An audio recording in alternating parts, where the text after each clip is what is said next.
Welcome back. Now, one way to output the content is to output it into a presentation. And we can do that by going to this drop-down arrow. And you're going to see that there's going to be a link here for a presentation. What we're going to then do is to click that link. You're then going to see that we can download it into a standard presentation, and we can also output it into a presenter view. So if we click the presenter view, and then we click present, what you're going to see then is you're going to get a dialog that will tell you what your audience is going to see. What you're going to do then is you're going to drag this into the area where you are going to be recording or that your audience is going to see. Now, assuming that you're using two screens, you'll then have the presenter window.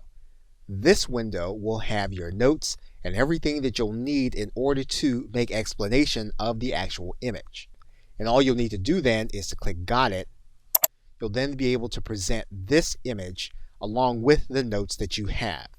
At the same time, your audience will be seeing the same thing, except they will not be seeing your notes. And that's how you can take any document that you're creating in Canva, and you'll then be able to use the presentation view if you have two screens or two ways of being able to display what you have. Okay, so with that, thanks, and I will see you in another video.